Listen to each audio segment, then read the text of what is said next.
Hello, നമുക്ക് നിന്ന് പാൽക്കപ്പ ഉണ്ടാക്കി നോക്കിയാലോ? അതിനുവേണ്ടി കപ്പ കഴുകി വൃത്തിയാക്കിയതിന് ശേഷം കപ്പ വേവിക്കാൻ വേണ്ടി വെക്കുന്നതിന് ആവശ്യത്തിനായി വെള്ളം ഉപ്പും ഇട്ടിട്ട് നമുക്ക് അത് വെന്ത് കിട്ടുന്ന വരെ വെയിറ്റ് ചെയ്യാം.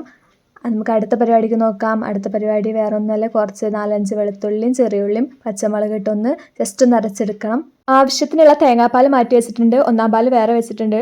അതിൻ്റെ ശേഷം നമുക്ക് വെന്ത് കിട്ടിയ കപ്പയ്ക്ക് ആ ഉള്ളി കാര്യങ്ങളൊക്കെ ഒന്ന് ഇട്ട് കൊടുക്കുക, എന്നിട്ട് ഒന്ന് ജസ്റ്റ് ഒന്ന് ഇളക്കി കൊടുക്കുക. എന്നാൽ ഇതിൻ്റെ ഇടയ്ക്ക് വേറൊരു സംഭവം ഉണ്ടായി, അത് കൂടി ഞാൻ പറയുകയാണ്. ഞാൻ ആദ്യം വേവിക്കാൻ വെച്ച കപ്പ വെന്ത് കിട്ടിയില്ല. അത് വെന്ത് കിട്ടിയില്ലെന്ന് വെച്ച് കഴിഞ്ഞാൽ അങ്ങനെ തളിതളിങ്ങനെ ആവണ കപ്പയായിരുന്നു. അതുകൊണ്ട് നമുക്ക് ഈ പാൽക്കപ്പ ഉണ്ടാക്കാൻ നടക്കില്ല. അപ്പോൾ അമ്മോട് പറഞ്ഞപ്പോൾ അമ്മ പെട്ടെന്ന് അടുത്ത കപ്പയൊക്കെ റെഡിയാക്കി സെറ്റാക്കി തന്നതാണ് കേട്ടോ എനിക്കിത്. ഉള്ളിട്ടതിൻ്റെ ശേഷം നമ്മൾ ആ പാൽ ഒഴിക്കുന്നുണ്ട്. അതിൻ്റെ ശേഷം ഒന്നാം പാൽ കൂടി ഒഴിക്കണം.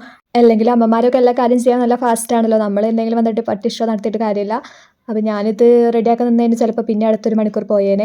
അതിന് ശേഷം അടുത്ത ചട്ടിയിൽ എണ്ണ ഒഴിച്ചതിന് ശേഷം കടുകിട്ട് ചെറുള്ളിയും വറ്റൽമുളകും പിന്നെ കറിവേപ്പിലയൊക്കെ ഇട്ടൊന്ന് മൂപ്പിച്ചെടുക്കുന്നുണ്ട്.